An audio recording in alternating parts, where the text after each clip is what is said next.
반갑습니다. 장정용 시장점검입니다. 예, 코스피 지수 하락 마감했는데, 나스닥이 2% 이상 상승한 상태에서 하락 마감한 건 굉장히 아쉬운 타이밍이다라고 볼 수 있습니다.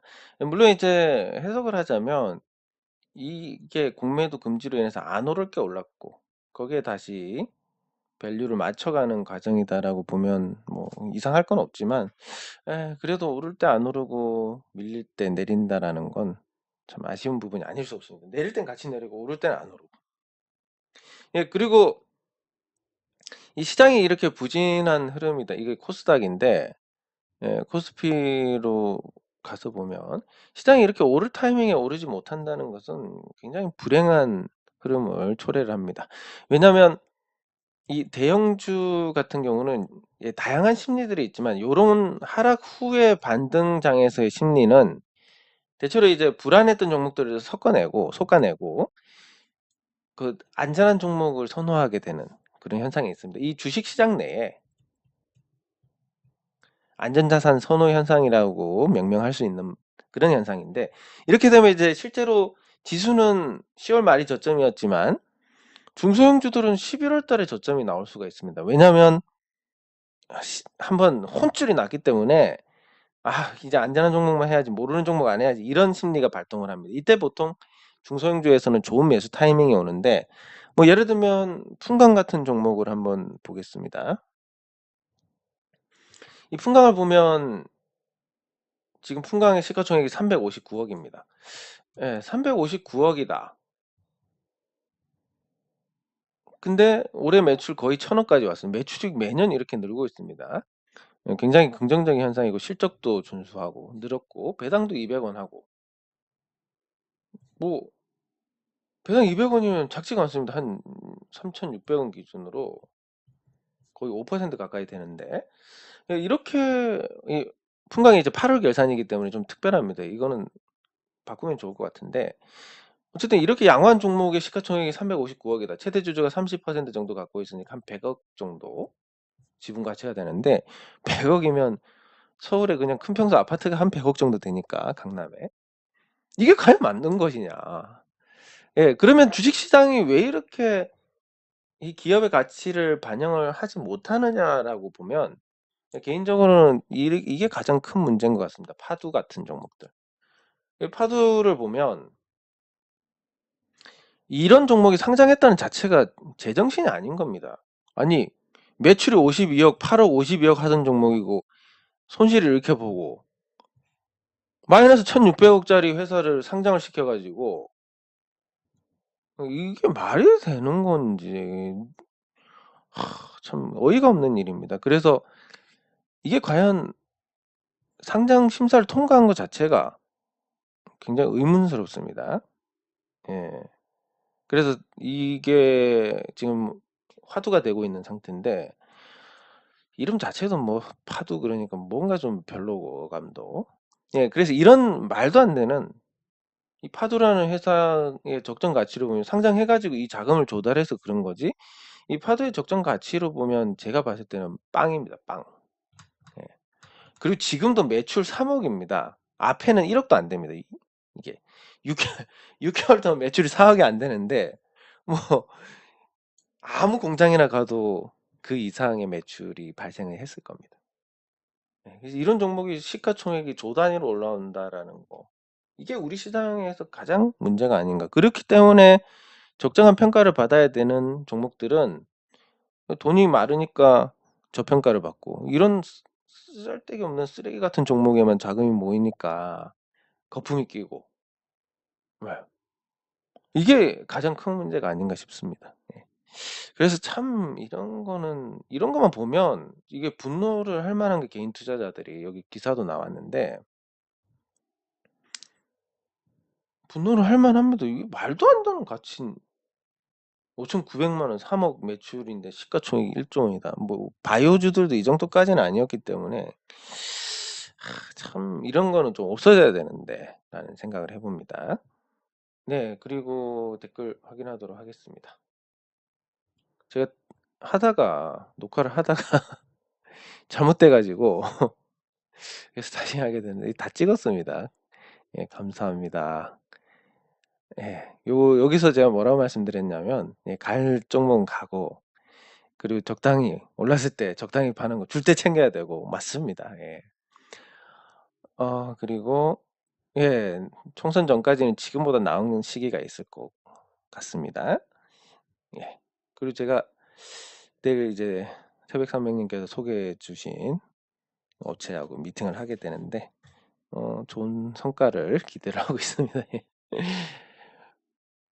그 유안타증권 계좌인데 특정한 증권사를 제가 추천하기보다는 그냥 사용하기 편하신 증권사를 쓰시면 될 것 같습니다. 그리고 금전공시 요것도 제가 열심히 설명했는데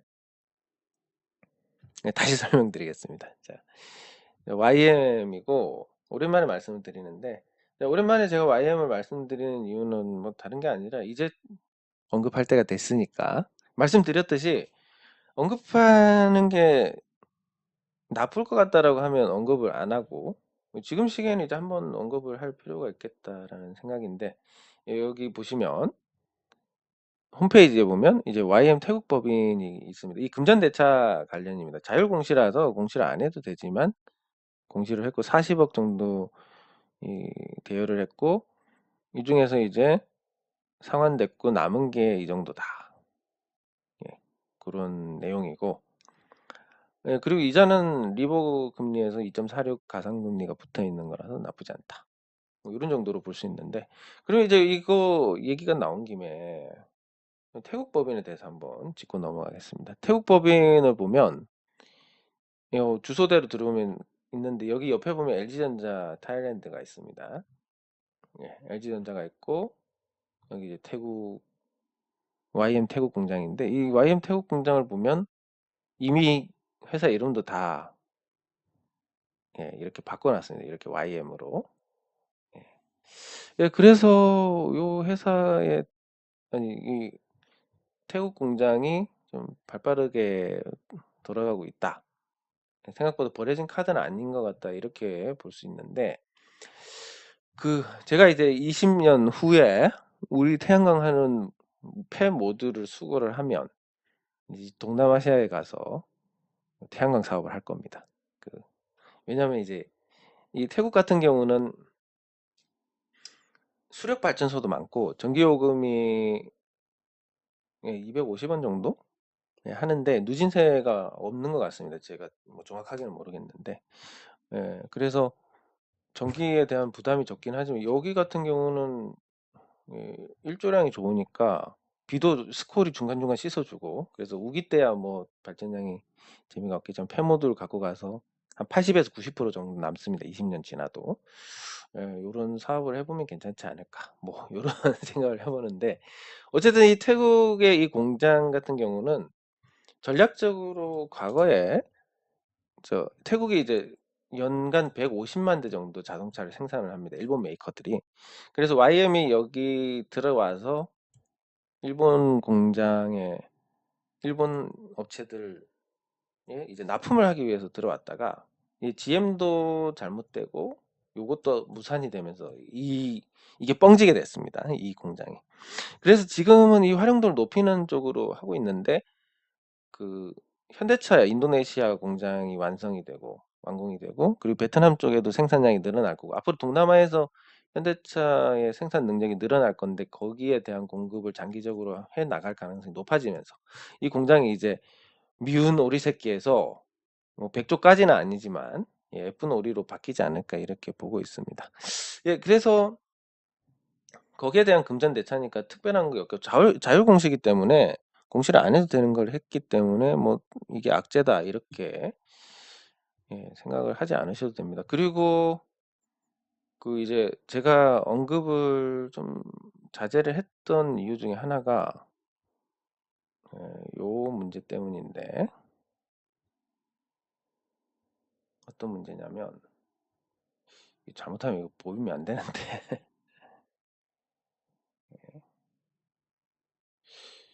요게 요걸 내려볼까?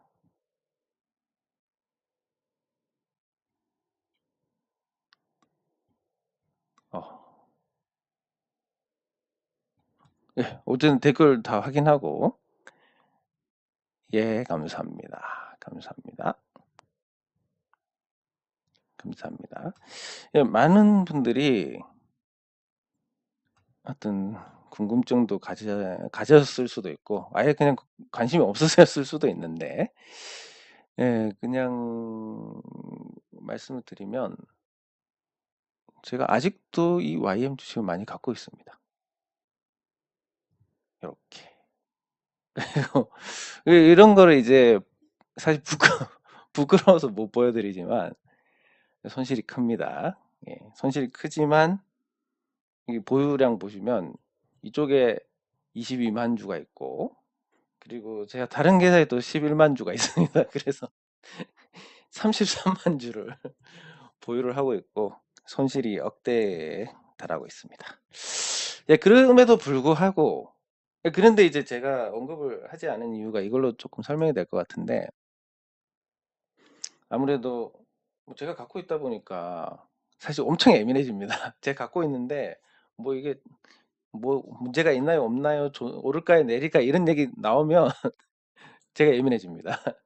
예민해지면 아무래도 답변이 까칠하게 나갈 거고 그게 서로 이제 감정이 상하는 부분이니까 특히 더 조심을 했는데 그 없는 살림에 열심히 사고 있습니다. 왜 사겠습니까?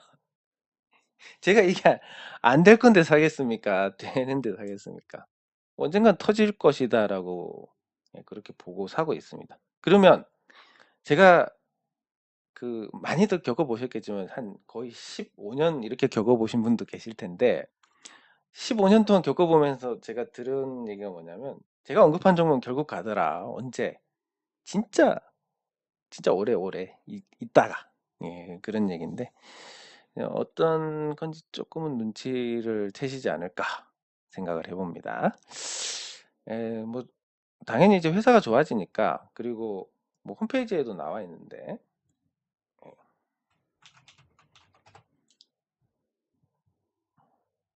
여기 보시면 홈페이지에도 이제 이렇게 2023년에 전동화 신공장이 가동 예정이다. 이게 뭘 만드느냐 그러면 뭐 이제 다양하게 만들겠지만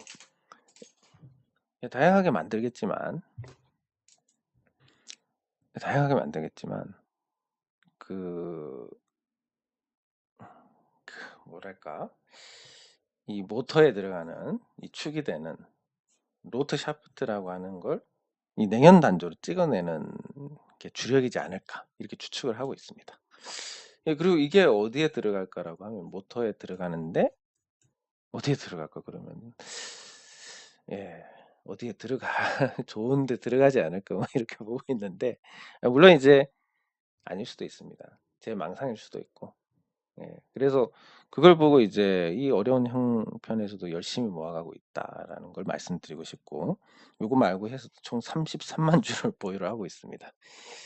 네, 그리고 예, 뭐 언급을 안 하고 싶고 그런 게 다시 설명드리지만 보시면 손실이 가 있는데 물론 이제 지금 시장에서 이 정도 손실이면 굉장히 양호합니다. 양호하지만 어쨌든 부끄러운 거니까 그런 거고. 그러면 이제 이런 주식에서 제가 이 한 종목밖에 안 갖고 있고 뭐 매일 이제 주식 뉴스도 챙겨보고 제가 말씀드린 종목들도 계속 체크를 하고 이렇게 하고 있지만 남는 시간에 뭘 하느냐. 그럼 이거는 어디서 돈이 나서 샀느냐부터 해서 또 막 의구심이 많으실 텐데 제가 정말 하루를 너무너무 알차게 보내고 있습니다. 좋게 표현하면. 이제 요즘 뭘 하냐면 요즘 여기에 재미를 붙여가지고 이제 우리 단순히 이제 배치도 그리고 제한선 넣고 이런 거를 넘어서 가지고 발전사업 허가에 필요한 이런 도면을 직접 이제 작업을 하고 있습니다. 여기 보시면 이 도면 작업을 외주로 했을 때 그리고 이걸 제가 직접 했을 때 그리고 이제 우리 태양광 사업의 기틀을 만들어 주신 또 정말 천재인 분이 있습니다. 우리 이제 같이 일을 하시는 분인데 그분이 이런 기초적인 틀을 다 잡고 저는 이제 이걸 숙지를 해서 하는 상황인데 이 보시면 이제 제가 생각해도 굉장히 아름답지 않습니까? 예, 약간 좀 예술적인 부분이 왜냐면 이게 비율로 보면 요 건물하고 똑같은 비율로 제가 따와 가지고 요 작업들을 합니다. 요 그림을 그리고 이제 이렇게 측면도를 그려 가지고 앞으로 배치를 어떻게 할 것이냐. 발전량에 손실을 안 가면서 이제 발전량이 중요한 게 아니라 앞으로 발전량이 당연히 제일 중요하지만 앞으로는 이런 이 배치에 있어서 뭐 옛날처럼 요렇게 높게 짓는다 그러면 앞으로 태풍이 점점 강해지는데 과연 20년 동안 관리가 될 것이냐부터 해서 종합적인 걸 고려해서 이제 설계를 하게 됩니다. 그리고 이제 그 정 정기적인 지식을 기반으로 오늘 그냥 뭐 또 잡담인데 정기적인 지식을 기반으로 이렇게 그리면서 이 단선 결선도까지 그려나가는. 이 제가 생각해도 이걸 단기간에 이런 걸 마스터한다는 게 물론 이 캐드에서는 아주 기초적인 작업이긴 하지만 제가 생각해서 제가 좀 아주 유능하지 않나 뭐 이런 생각을 하게 되는데 이렇게 하면서 계속 원가가 절감이 됩니다. 그래서 말씀드리는 게 지금 떨어지는 게 이제 모듈 가격이 떨어지고 나머지 기자재 가격은 오릅니다. 환율 영향도 있고 그리고 인건비도 오르고 이걸 지금 균형을 맞추고 있는데 여기서 이제 우리가 인허가 관련된 걸 직접 하게 되면 요 비용도 절감이 되고 그래서 적어도 제가 생각할 때는 내년 말까지는 그래도 지금의 단가로 공급이 가능하지 않을까 이렇게 보고 있습니다. 그래서 요 사업지에서 이제 주말에 이것도 작업하다가 어떤 일이 있었냐면 이거를 이제 움직입니다. 이거 막 조절한다고 이거 다 한 거니까 말씀드리면 이게 이게 이렇게 됩니다. 그 이게 각도를 한번 조정을 해볼까? 그러면 이거를 각도를 조정을 해볼까? 이렇게 되면 이걸 갖다가 또 찍어가지고 요거 회전을 시켜서 이렇게 이제 바꿔보고 그래서 뭐 이런 식으로 이제 다시 배치를 해보고 그럼 요거를 이제 또 이거 확대를 해가지고 요거 길이도 바꿔보고 뭐 이런 식으로 이제 합니다. 하면 이 작업을 많이 하면 어떻게 되냐면 눈에 갑자기 뭐 깜빡깜빡깜빡깜빡 하는 현상이 생기게 됩니다. 그래서 이거 안 되겠다. 너무 많이 하면 안 되겠다. 한 6시간 잡고 있었더니 눈에 이제 그 잔상이 남게 돼서 적당히 해야 되겠다 이렇게 생각을 하게 되는데 아무튼 이 핵심 요지가 뭐냐면 열심히 하고 있고 그걸 기반으로 굉장히 뭐 사실 이제 제가 돈을 많이 벌고 있습니다 지금. 많이 벌고 있는데 입장이 뭐 빚쟁이처럼 돼가지고 계속 허덕허덕 하고 있지만 그래서 요걸 기반으로 해서 하고 있는데 어쨌든 이 어려운 상황에서도 이 주식을 계속 사고 있다. 누구는 이렇게 생각할 겁니다. 이거 무슨 희망이 있을까? 그냥 뭐 작은 그냥 일반적인 종목 아니냐라고 생각하실지 모르지만 분명히 좋은 결과가 있을 겁니다. 네, 그러면 오늘 또 잡담이 너무 길었는데 우리 본분을 다하기 위해서 작은 종목들 어, 작은 종목들이 말씀드렸던 것처럼 삼성전자라 아니면 이렇게 시가총액이 작아서 더 이상 내려갈 게 없는 종목들 위주로 이렇게 이제 이 어려운 시기를 넘기면 좋을 것 같은데 오늘 이제 반응이 있었던 종목이 대성 파인텍이라는 종목이 있고 그리고 이거보다 더 작고 실체가 있는 종목이 캐스텍 코리아. 캐스텍 코리아 같은 경우는 어떤 걸 주목을 해야 되냐면 이 회사가 계속 적자가 나고 있습니다. 적자가 나고 있고 그렇지만 매출이 계속 늘어나고 있습니다. 예. 거의 옛날 매출을 회복을 했습니다. 이게 코로나 때 많이 떨어졌다가 1,820억 까지 올라왔는데 이 사양 주조 쪽으로 해 가지고 캐스텍 코리아가 지금 아직도 적자를 보고 있지만 제가 주목하고 있는 부분은 이 태양광 때문에 계속 많은 업체들을 방문을 하고 그 업체들을 방문을 해서 느끼는 거는 두 가지입니다. 요거는 이제 보셔야 되는데 제일 큰 게 이겁니다. 자, 갔을 때 제가 방문한 업체 중에서 가장 잘 될 것 같은 업체가 대우 컴프레셔입니다. 여기는 분위기도 좋고 직원들도 굉장히 능동적이고 진취적이고 그 어떤 업체보다 방문했을 때 활력 있고 잘 돌아간다 이런 느낌을 줍니다. 자, 근데 이 외의 업체들 보면 이제 안정적으로 자산이 있는 업체들도 있고 지금 상황이 그렇게 좋지 않은 업체들도 있고 그런데 이 있는 업체들, 여유가 있는 업체들도 앞으로 어떻게 될지 모르기 때문에 굉장히 보수적으로 경영을 하고 어느 업체든 없는 대로 허덕허덕하면서 그 은행 눈치를 보고 그런 상태입니다. 그래서 이 제조업 쪽에서도 결국은 하나둘씩 문을 닫는 업체들이 생길 것이고 그러면 이제 이런 상대적으로 진입 장벽이 낮은 이 분야에서도 경쟁이 완화가 되는 결국은 이제 주식시장에서 가장 나쁜 게 경쟁 격화인데 그게 완화가 되는 현상이 벌어지면서 캐스트 코리아도 뭔가 턴어라운드를 하지 않을까 매출은 어느 정도 옛날 수준으로 맞춰놨으니까 그런 생각을 해봅니다. 그래서 작은 종목들 중에서 더 이상 내려갈 게 없다. 뭐 캐스텍 코리아도 마찬가지지만 이 회사가 비록 적자를 보고 있지만 순자산이 그래도 900억 정도 되는 회사인데 최대주주 지분이 14.8%입니다. 그러면 이 계산해 보면 317억이고 14.8% 15로 잡고 그럼 한 45억 정도. 45억이면 저기 부산에 가면 이거보다 비싼 아파트가 있을 겁니다. 야, 이게 정상인가? 라고 생각하면, 예.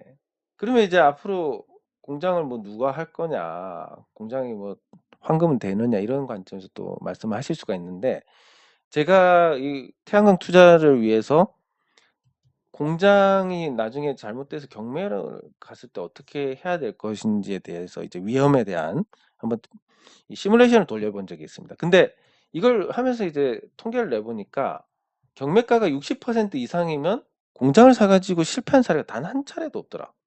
정말로. 손해를 본 적이 없습니다. 60% 감정가의 60% 70% 그러니까 60%대부터 샀을 때는 공장 사서 손해 본 사람이 없더라.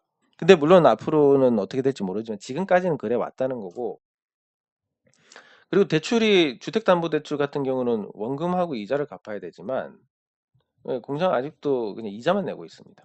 상대적으로 소유를 하는 데 있어서 부담이 좀 적고 공장을 잘 활용할 수만 있는 그런 환경이 된다면 자산 가치로는 또 충분히 가치를 할 거고 요즘 이제 신축 공장 짓는데 평당 250이니까 구축 같은 경우도 잘만 관리가 돼 있으면 이 공장들이 그 가치를 할 것인데 20년 정도 지나면 감가상각으로 0으로 잡혀 있을 거고 자산으로는 근데 이거 실제 지으려면 몇백억이 들고 이런 걸 따져봤을 때는 결국은 이제 시장이 정상화된다면 재평가를 받지 않겠냐 그런 생각도 합니다. 그래서 오늘은 사실 두서없이 막 제가 주저주저 했는데 어 그냥 뭐 요약을 하자면 그렇습니다. 뭐 제가 생각할 때는 이 YM이라는 종목이 앞으로 크게 터질 것이다. 1공장이 있고 2공장이 있고 3공장이 있는데 1공장은 자동화가 잘 돼 있고 2공장은 태국에 있는데 앞으로 동남아에서 현대차 생산량이 늘어나면서 같이 늘어날 거고 3공장 전동화 신공장이 있는데 2공장 가동률도 낮은데 왜 3공장을 지었을까에 대한 부분 뭘 생산할까에 대한 부분 그리고 그게 어쨌든 예정으로는 올해로 되어 있으니까 뭔가 한번 큰 거 보여주지 않을까 그런 관점에서 제가 예, 그냥 버는 족족 다 사고 있습니다. 버는 적도 다 사고 있고, 예, 더 이상, 그러니까 이게 2%가 돼서 최대 주주가 되는 기준이 38만 주인데 제가 한 33만 주 갖고 있으니까 진짜 무지막지하게 사고 있습니다. 예. 아시다시피 제가 산다고 오르는 게 아니고 또 판다고 내리는 게 아니기 때문에 그냥 이 제 생각이 맞을 것이다라는 그런 믿음에서의 대응이고, 항상 그렇지만 오르기 전에는 자, 저게 오를까? 뭐 왜 저렇게 이상한 종목에 꽂혀 있지? 하다가 막상 오르면 역시 뭐 선구안이 좋다부터 해서 해안을 가졌다 등등 예, 결과론적인 게 또 이 평가의 영역이니까 앞으로 어떤 평가를 받을지 조금 기대가 됩니다. 네, 그리고 뭐 말씀드리면 제가 이거 녹화를 못할 때도 많은데 그때는 계속 일을 하고 있고, 예, 정말 이제 체력이 약해져 가지고 옛날처럼 잠을 못 자고는 안 되고 하루에 한 7시간씩 자야 됩니다. 한 6시간 반 정도 자고, 그러니까 6시간 반 정도 자고 낮잠 한 30분 자고, 예, 이러면서 그 외의 시간들은 거의 대부분 전화 받고 또 이런 작업들 틈틈이 하고 그러면서 업무 처리를 하고, 예, 그렇게 보내고 있는데, 뭐 하나 더 하자면 이거 이제 어쨌든 이 비용 통제를 위해서 계속 하고 있는 게 이제 모듈이 들어옵니다. 대량으로 들어오면 컨테이너 10박스, 10대가 들어오는데 이 모듈 또 이걸 지게차로 어떻게 내리지? 뭐 이런 고민을 하게 되는 겁니다. 예, 그래서 컨테이너가 오면 뭐 이런 생각을 합니다. 컨테이너가 오면 크레인 하나 불러가지고 컨테이너를 잠깐 땅바닥에 내려서 지게차로 이걸 꺼내서 우리 공장으로, 공장도 그 사이에 제가 공장도 임대를 해가지고 잘 꾸며놨습니다. 어느 시점에 대해서 오픈을 해가지고 홍보 영상도 올릴 거고, 예, 그렇게 해서 여러분들께 이렇게 계속 준비를 하고 있다. 그럼 도대체 이제 이런 의문이 들 겁니다. 아니 그걸 왜 그러고 있느냐? 예, 우리가 이제 제가 제 미래를 준비한다 그러면 사실 제가 여러 번 말씀드렸지만 개인적으로 저는 한 달에 50만 원을 씁니다. 그러니까 이거 말고 뭐 업무적인 데 들어가는 비용 말고 개인적인 어떤 용돈이라고 해야 됩니까? 한 달에 50만 원 씁니다. 한 달에 50만 원 쓰면 사실 저는 여기서 아무것도 안 해도 그냥 제가 사는 생활 패턴대로 살아갈 수 있습니다. 근데 왜 이렇게 악착같이 하느냐? 제가 혼자가 아니라 우리 다 같이 잘 되자고 하는 거라서. 다 같이 잘 돼서 뭐 할 거냐? 아니 그냥 그게 그러고 싶은 겁니다, 이게. 뭘 그게 공명심이라는 부분도 이제 넘어섰고, 뭐 잘 돼가지고 과시를 하겠다 이것도 십몇 년 전에 버렸습니다. 그냥 오직 그냥 순수하게 다 같이 잘 되고 싶다. 그게 개인의 힘으로는 너무나 힘든 것이지만 한번 이 인생을 불살라서 해보고 싶다. 왜? 이유가 없어졌습니다, 지금은. 그냥 그 자체가 이유가 돼서. 예, 그래서 그렇게 하고 있는데, 뭐 요즘 뭐 잘 것 다 자고, 예, 그렇게 하고 있으니까 건강에도 큰 문제가 없을 거고, 이렇게 해서 제가 생각할 때 짧으면 3개월, 예, 길어도 한 2년 이내에는 우리가 지금보다 훨씬 더 좋은 상태가 되고, 그것 훨씬 더 좋은 상태가 되는 데 있어서 제 역할이, 제 기여가 어느 정도 있을 것이다. 예, 그거면 저는 충분히 만족하고 그렇게 될 것입니다. 그래서 여러분들께서 지금 나쁜 상황이라 하더라도 앞으로 여러분들께 저로 인해서 여러분들께서는 더 좋은 상황이 될 것이고, 제가 지금 뭐 혼자서 일이 정리가 안 되다 보니까 뭔가 그때그때 처리가 안 되는 부분도 있을 거고 도대체 뭐 하는지 짜증스러운 부분도 있겠지만, 예, 우리 이름처럼 이 미래를 열기 위해서 열심히 하고 있습니다. 그래서 오늘은 그 부분에 대해서 제가 좀 아시다시피 저는 여러분하고 저하고 입장에서 보면 여러분은 일종의 어른, 그리고 저는 아직도 어린 사람으로서 뭔가 좀 알아줬으면 좋겠다 하는 마음에 표현이다. 요렇게 정리를 하고 싶습니다. 오늘 참 나이가 들수록 말이 점점 많아지는데 예, 장 종료 시장 점검은 여기서 마치도록 하겠습니다. 수고하셨습니다.